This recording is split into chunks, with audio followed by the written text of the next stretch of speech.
Shalom anak-anak dan jemaat yang dikasihi Tuhan.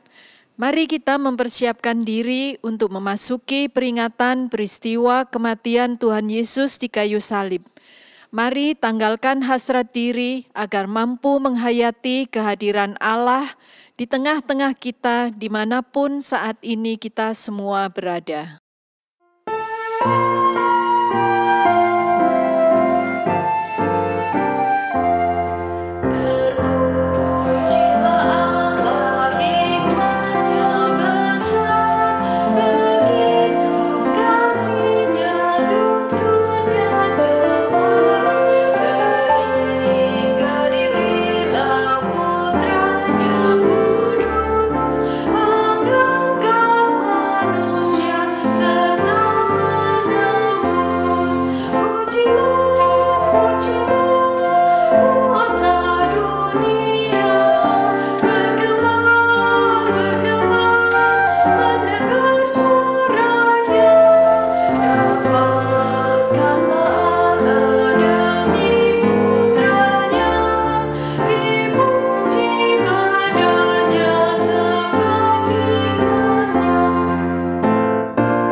Ibadah Jumat Agung ini terjadi karena pertolongan Allah Bapa, Anak, dan Roh Kudus.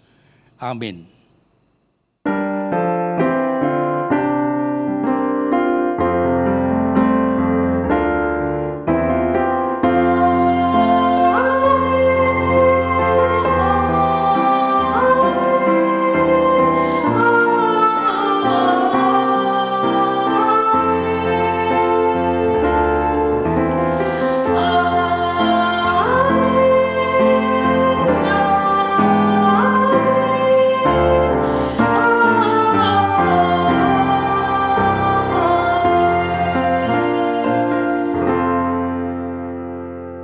Kasih karunia dan damai sejahtera dari Allah Bapa kita dan dari Tuhan Yesus Kristus menyertai saudara semua.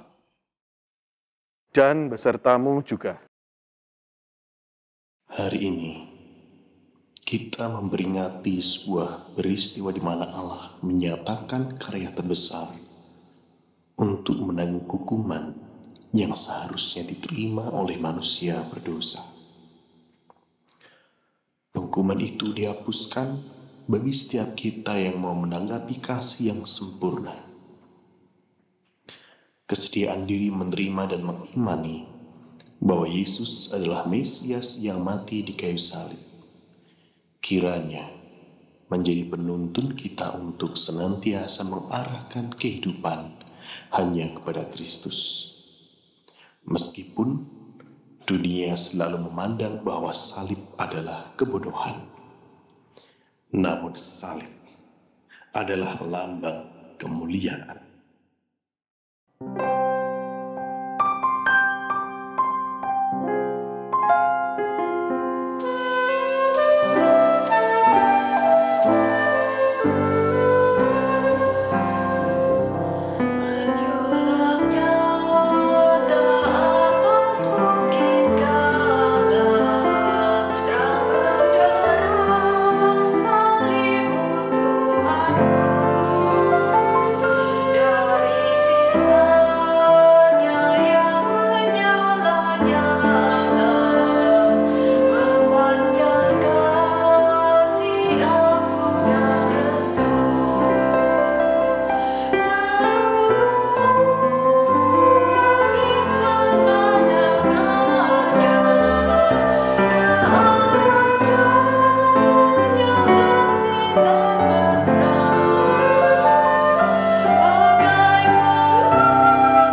Lilin Kristus yang terselubung adalah sebuah simbol keberadaan manusia yang seringkali tidak berhasil memaknai hakikat Allah dalam segala keberadaan dan kasih-Nya. Kepicikan sebagai manusia kadang membawa kita dalam hidup yang penuh dengan kepura-puraan. Oleh karena itu, mari kita mengakui segala keberdosaan kita di hadapan Allah. Jemaat dipersilakan berdoa secara pribadi.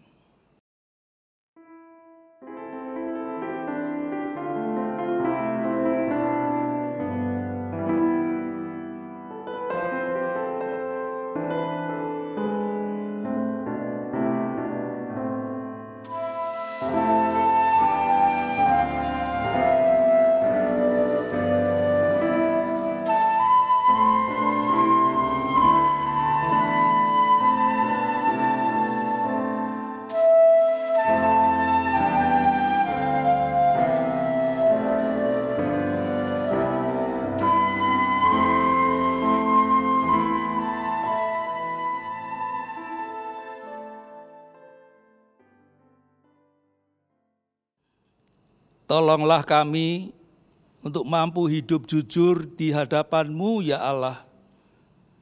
Ampuni dan kasihanilah kami. Kami berdoa di dalam nama Tuhan Yesus Kristus. Amin.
Saya akan membacakan berita anugerah dari Injil Yohanes pasal yang ketiga, ayat 16 dan 17 demikian.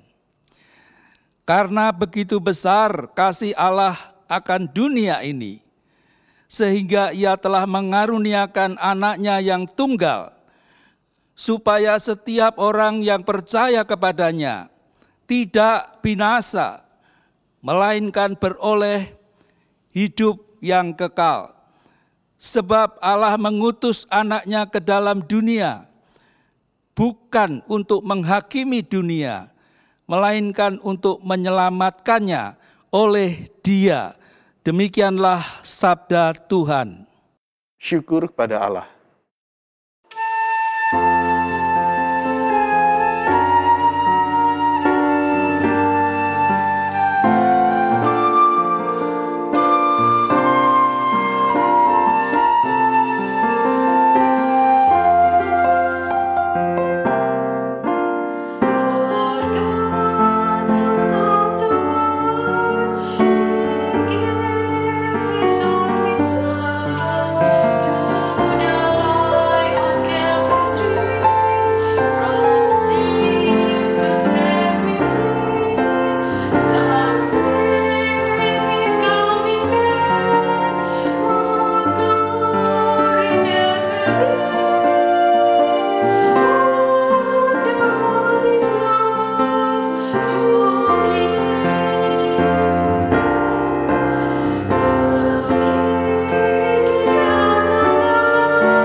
Mari kita berdoa, mohon pimpinan Roh Kudus untuk mengerti firman Tuhan yang akan kita baca dan kita dengarkan, kita renungkan bersama. Kiranya Roh Kudus yang menolong kami ketika kami membaca, mendengarkan dan merenungkan firman-Mu. Roh Kudus menolong kami melalui firman Tuhan. Iman kami makin bertumbuh, menjadi dewasa di dalam Kristus Yesus. Pengenalan kami akan Tuhan makin mendalam dan hidup kami di dalam proses penyempurnaan Tuhan dan dipakai oleh Tuhan untuk menyatakan kemuliaan Tuhan di dalam kehidupan ini. Terima kasih Tuhan, berfirmanlah, hati kami siap untuk menerimanya. Dalam nama Tuhan Yesus. Amin. Bapak, Ibu, Saudara, mari kita perhatikan bacaan kita di dalam Injil Yohanes pasal 18 ayat 1 sampai Yohanes pasal 19 ayat 1 sampai 42. Bagian bacaan kita ini menceritakan dengan begitu detail, begitu cermat, babak demi babak, adegan demi adegan, yaitu kisah tentang penderitaan Yesus sampai Yesus disalibkan, mati dan dikuburkan. Saya tidak akan membacakan semua ayat, tapi saya akan membacakan beberapa bagian, yaitu tentang penderitaan penyaliban Yesus Kristus dan kematiannya. Saya mulai dari Injil Yohanes 19 ayat 1 sampai dengan ayat 6 demikian. Lalu Pilatus mengambil Yesus dan menyuruh orang menyesah dia. Prajurit-prajurit menganyam sebuah mahkota duri dan menaruhnya di atas kepalanya. Mereka memakaikan dia jubah ungu. Dan sambil maju ke depan mereka berkata, "Salam, hai Raja orang Yahudi." Lalu mereka menampar mukanya.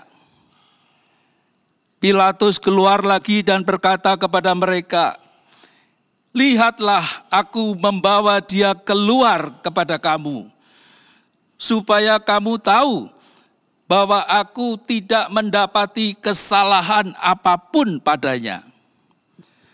Lalu Yesus keluar bermahkota duri dan berjubah ungu.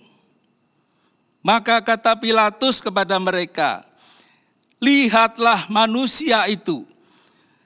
Ketika imam-imam kepala dan penjaga-penjaga itu melihat dia, berteriaklah mereka, "Salibkan dia, salibkan dia." Kata Pilatus kepada mereka, "Ambil dia dan salibkan dia, sebab aku tidak mendapati kesalahan apapun padanya." Ayat 16 dari Yohanes 19 ini, akhirnya Pilatus menyerahkan Yesus kepada mereka untuk disalibkan. Mereka menerima Yesus sambil memikul salibnya. Ia pergi keluar ke tempat yang bernama tempat tengkorak, dalam bahasa Ibrani Golgota. Dan di situ ia disalibkan mereka dan bersama dengan dia disalibkan juga dua orang lain, sebelah menyebelah. Yesus di tengah-tengah. Dan Pilatus menyuruh memasang juga tulisan di atas kayu salib itu, bunyinya, "Yesus orang Nazaret, Raja orang Yahudi." Ayat 28, sesudah itu karena Yesus tahu bahwa segala sesuatu telah selesai, berkatalah ia supaya genaplah yang ada tertulis dalam kitab suci, "Aku haus." di situ ada satu bekas penuh anggur asam.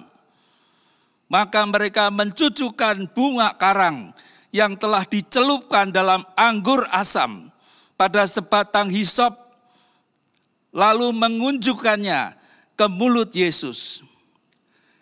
Sesudah Yesus meminum anggur asam itu, berkatalah ia, "Sudah selesai." Lalu ia menundukkan kepalanya dan menyerahkan nyawanya.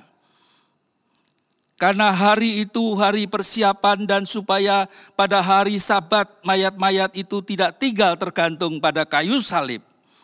Sebab Sabat itu adalah hari yang besar. Maka datanglah orang-orang Yahudi kepada Pilatus dan meminta kepadanya supaya kaki orang-orang itu dipatahkan dan mayat-mayatnya diturunkan. Maka datanglah prajurit-prajurit lalu mematahkan kaki orang yang pertama dan kaki orang lain yang disalibkan bersama dengan Yesus. Tetapi ketika mereka sampai kepada Yesus dan melihat bahwa ia telah mati, mereka tidak mematahkan kakinya. Tetapi seorang dari antara prajurit itu menikam lambungnya dengan tombak dan segera mengalir keluar darah dan air. Dan orang yang melihat hal itu sendiri yang memberikannya kesaksian ini. Dan kesaksiannya benar dan ia tahu bahwa ia mengatakan kebenaran. Supaya kamu juga percaya. Sebab hal itu terjadi supaya genaplah yang tertulis dalam kitab suci. Tidak ada tulangnya yang akan dipatahkan. Dan ada pula nas yang mengatakan mereka akan memandang kepada Dia yang telah mereka tikam. Demikianlah Injil Yesus Kristus. Berbahagialah mereka yang mendengarkan firman Allah dan yang memeliharanya. Hosiana.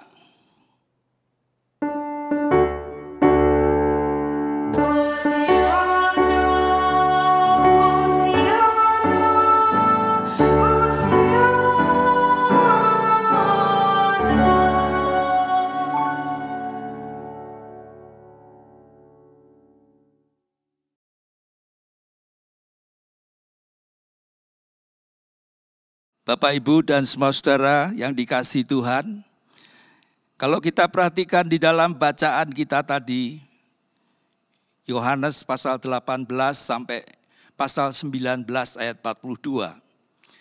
Bagian-bagian ini menceritakan tentang adegan atau babak, dan yang saya bacakan tadi, itu menceritakan peristiwa yang tidak lama setelah Yesus selesai berdoa bagi para muridnya yang ditulis atau dicatat di dalam Injil Yohanes pasal yang ke-17. Setelah berdoa, Yesus ditangkap dan dibawa ke pengadilan. Gubernur Pontius Pilatus, penguasa pemerintah Romawi pada waktu itu, menjatuhkan hukuman mati kepada Yesus demi untuk mencegah atau menghindari orang banyak membuat keributan. Sehingga Bapak Ibu Saudara telah terjadi pengadilan dan keputusan yang sebenarnya sungguh tidak adil terhadap Yesus. Karena pada akhirnya Yesus harus disalibkan tanpa salah. Dan Barnabas, hukuman lain, itu harus dibebaskan, dilepaskan dari penjara. Bapak Ibu Saudara, di sepanjang jalan penderitaan menuju salib itu, yang disebut dengan Via Dolorosa itu, Yesus menerima penghinaan demi penghinaan. Dengan bermahkotakan duri yang dianyam oleh para prajurit Romawi. Yesus terus berjalan. Yesus diarak, dipertontonkan. Sambil Yesus terus dihujat, dicemooh, diseksa, dianiaya. Dan puncaknya, di tengah penderitaan yang mengerikan itu, Yesus ditelanjangi. Pakaiannya dibagi-bagi serta jubahnya diundi.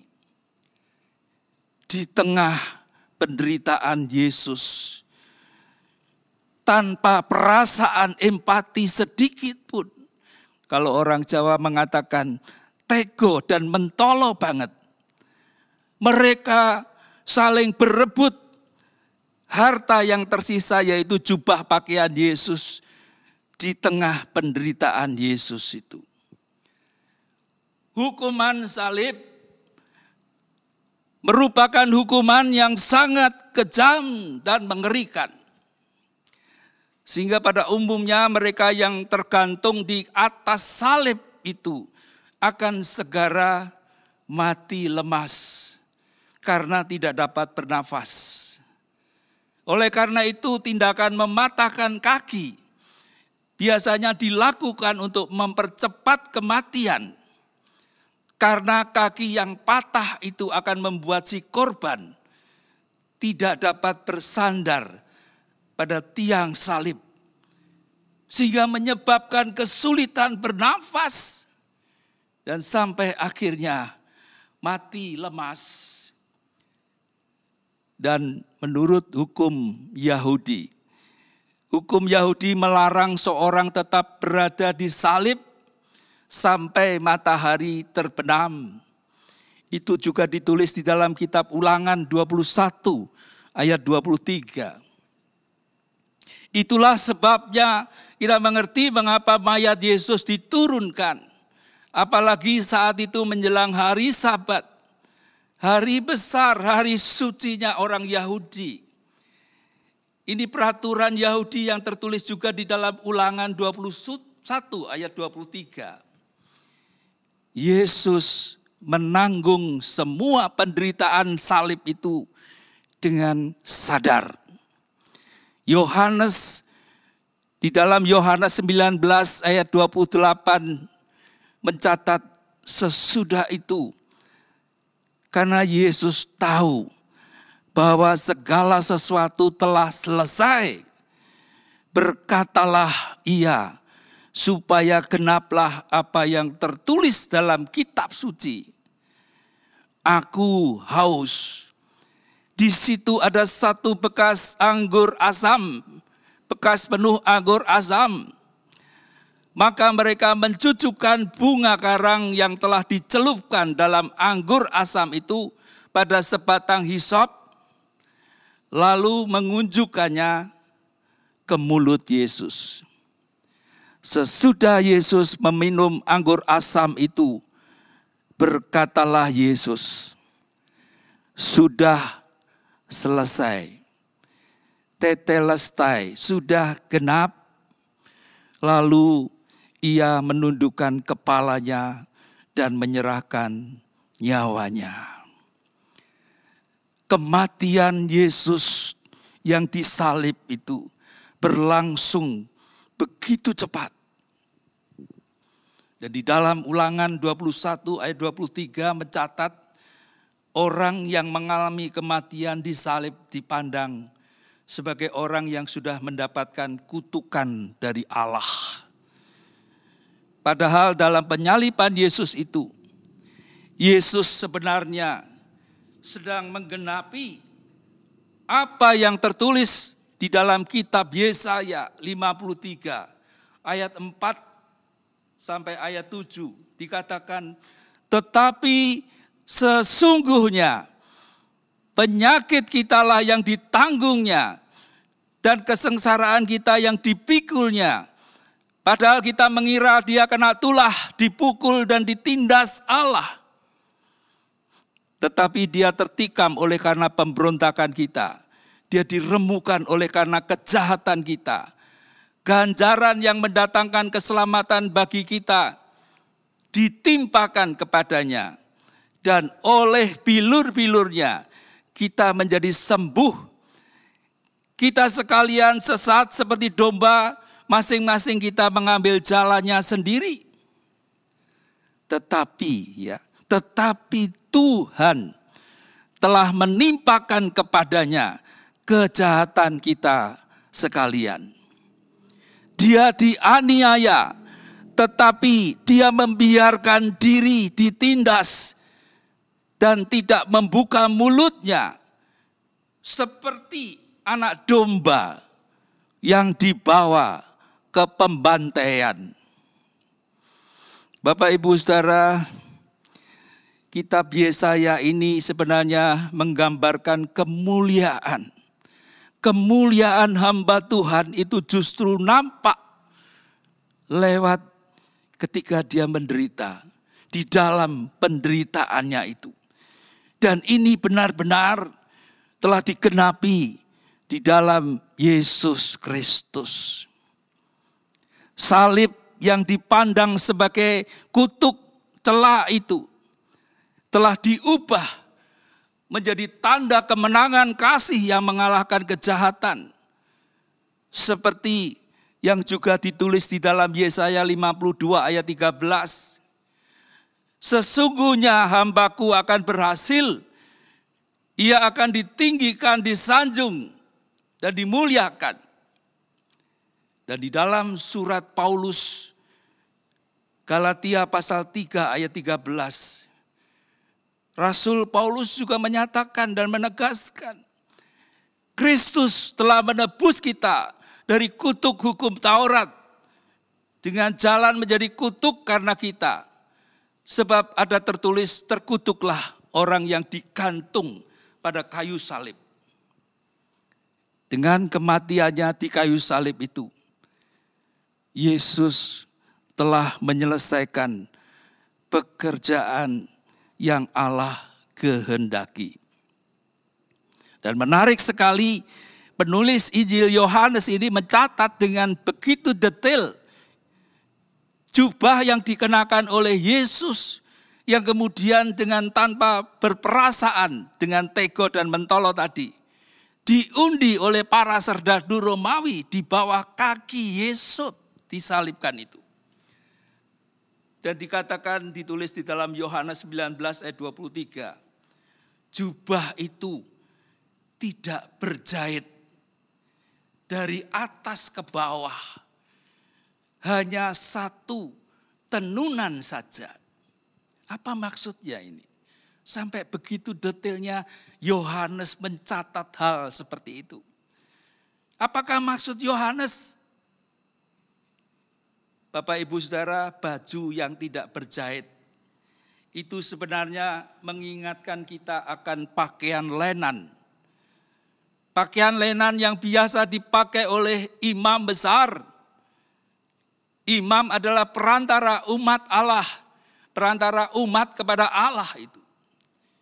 Dan rupanya Yohanes di sini hendak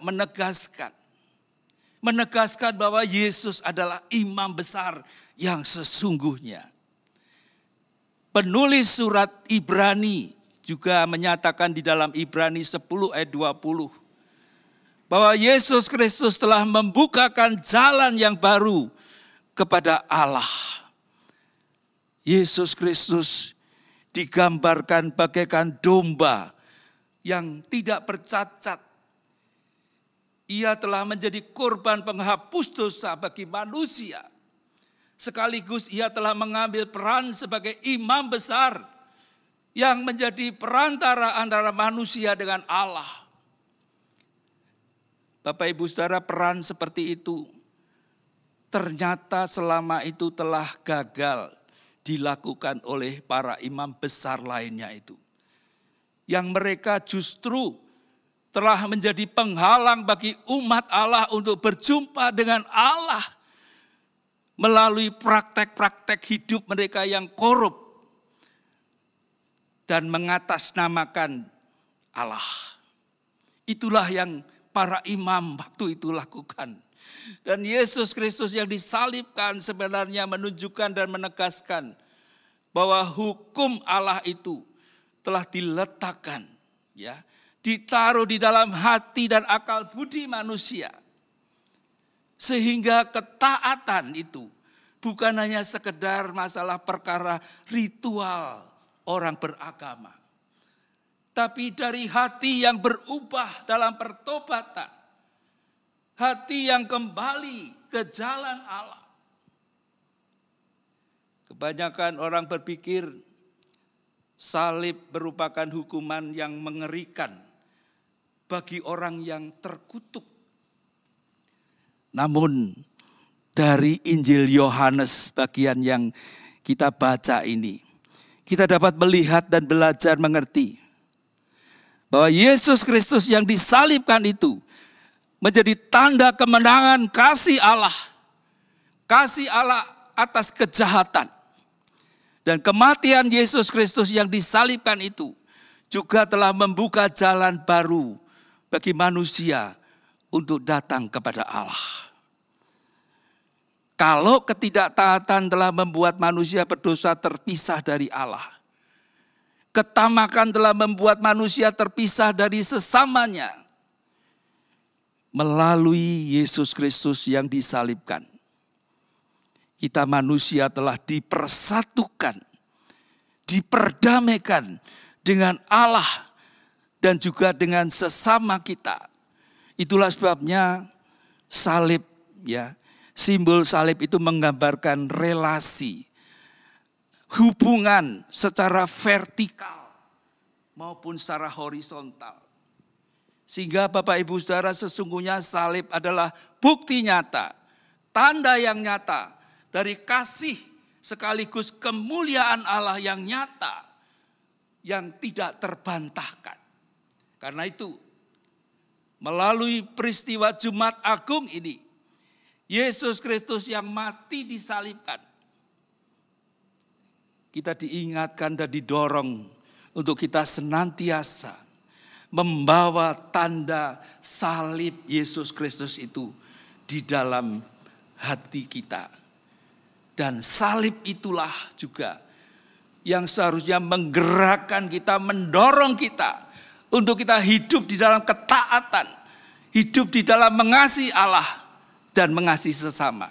Seperti yang ditegaskan oleh Rasul Paulus di dalam surat 2 Korintus 5 ayat 15.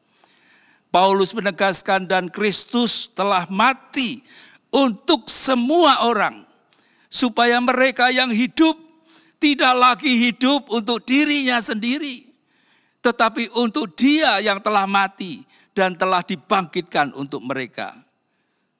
Sehingga kesengsaraan, penderitaan, bahkan kematian salib yang dialami oleh Yesus Kristus itu bukanlah ingin menunjukkan kekalahan Allah, tapi justru salib Yesus Kristus itu menunjukkan kesetiaan Yesus Kristus sebagai hamba yang setia di dalam mengemban tanggung jawab, memikul penderitaan manusia dan menebus umat manusia dari dosa. Salib Kristus lambang kemuliaan Allah. Salib Yesus Kristus juga menyatakan bahwa Yesus itu juga hadir. Yesus Kristus juga merasakan setiap hal yang dialami oleh umatnya. Seperti yang juga ditulis di dalam Ibrani pasal 2 ayat 18. Dikatakan, sebab oleh karena Ia sendiri, Yesus Kristus sendiri telah menderita karena pencobaan, maka Ia dapat menolong mereka yang dicobai. Ibrani 4 ayat 15 dikatakan, sebab imam besar yang kita punya bukanlah imam besar yang tidak dapat turut merasakan kelemahan-kelemahan kita. Sebaliknya sama dengan kita, Ia telah dicobai. Ia telah dicobai, hanya tidak berbuat dosa. Bapak Ibu Saudara, di masa pandemi ini banyak orang yang sedang putus asa dengan berbagai masalah kehidupan. Tapi ingatlah, Yesus Kristus yang disalibkan, Yesus Kristus yang sudah bangkit naik ke surga. Yesus Kristus yang juga akan datang kembali. Dia adalah Yesus Kristus yang juga akan hadir di tengah-tengah pergumulan umatnya. Oleh karena itu, jangan kita berputus asa. Ada banyak lagu rohani yang mengungkapkan tentang kemuliaan Yesus Kristus yang disalibkan.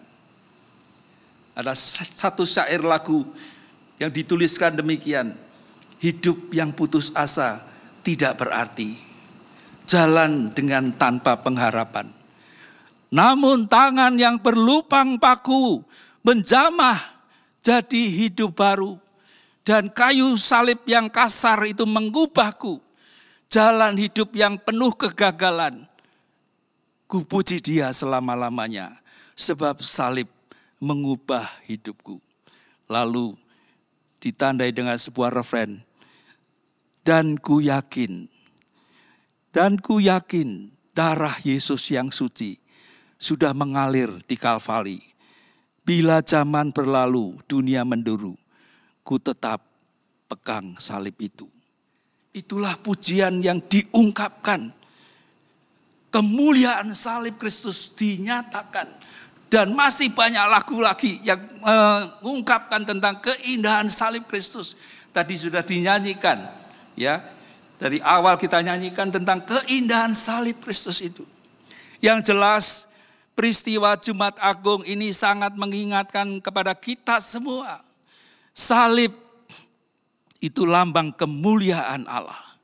Melalui Yesus Kristus yang mati disalibkan.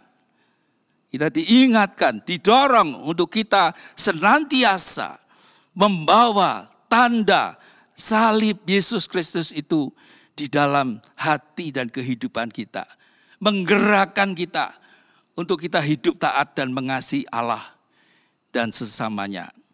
Kiranya firman Tuhan ini menjadi berkat bagi kita semuanya. Amin.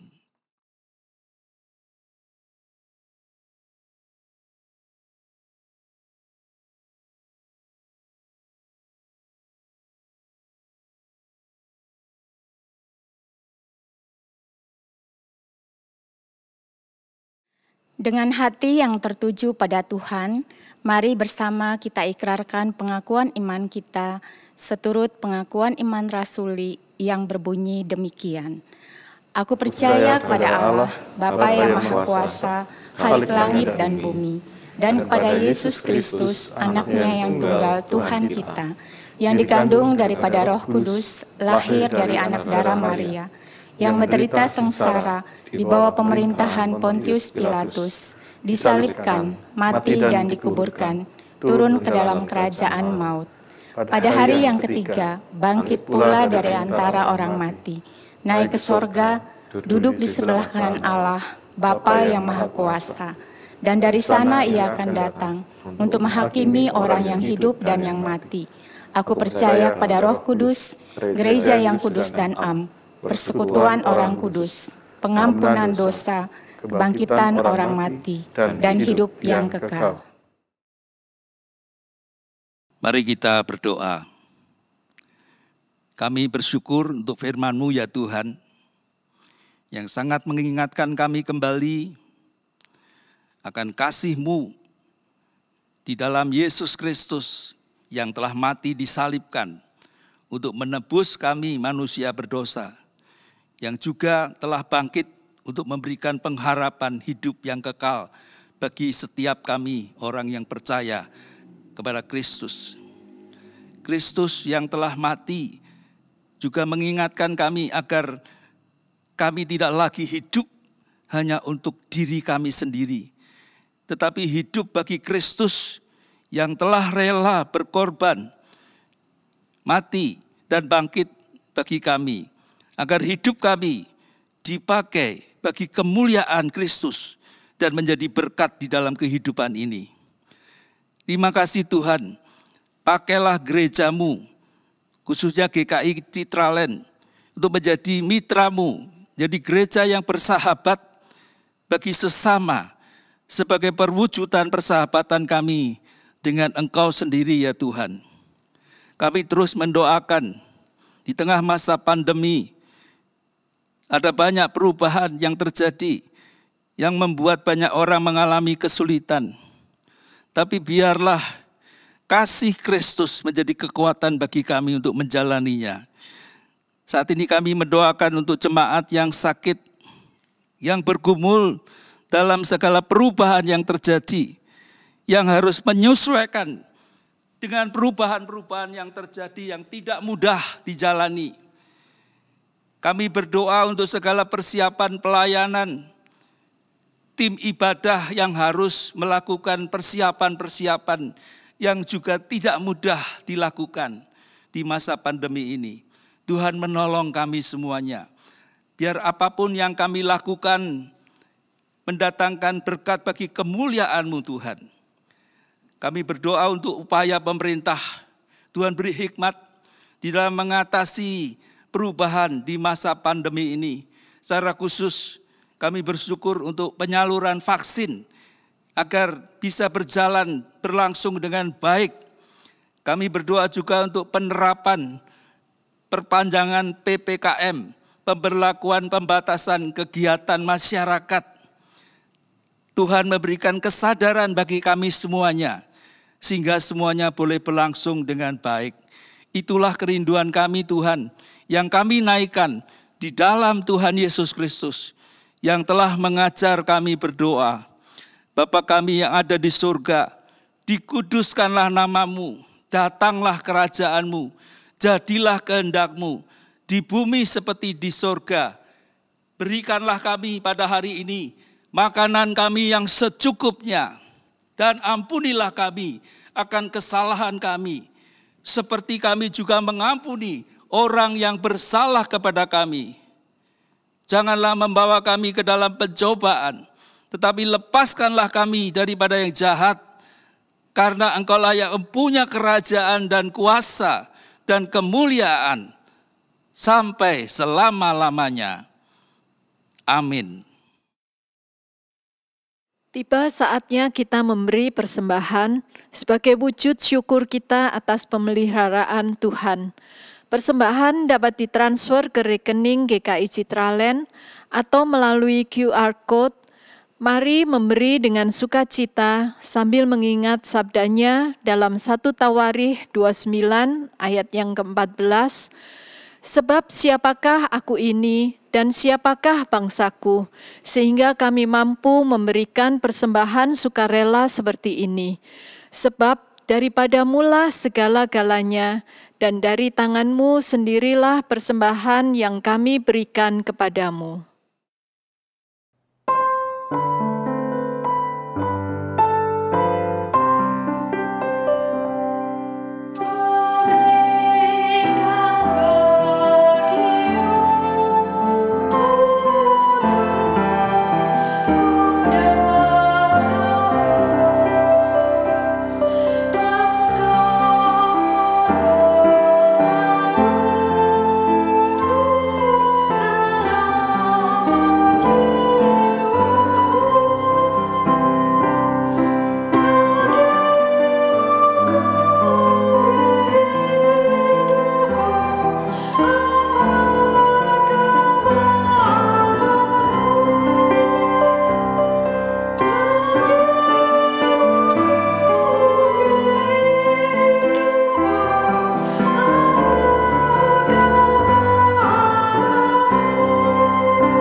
Mari kita berdoa.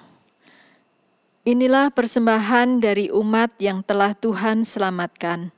Mampukan kami untuk juga memberi diri untuk kemuliaan nama Tuhan di bumi ini.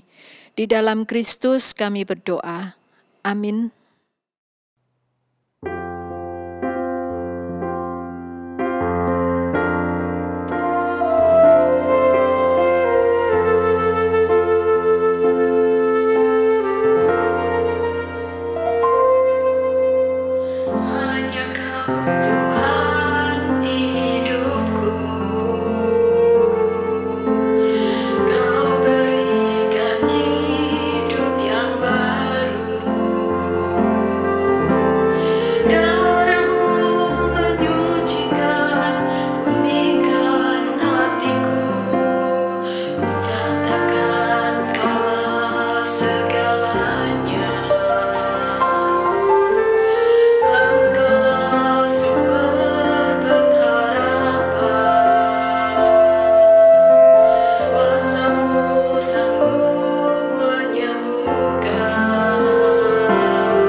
Kini arahkanlah hatimu pada Kristus yang disalib di Golgota dan terimalah berkat-Nya.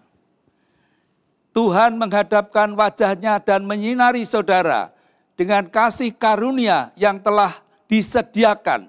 Terimalah berkat yang dari Tuhan yang tidak pernah berkesudahan sekarang dan selama-lamanya.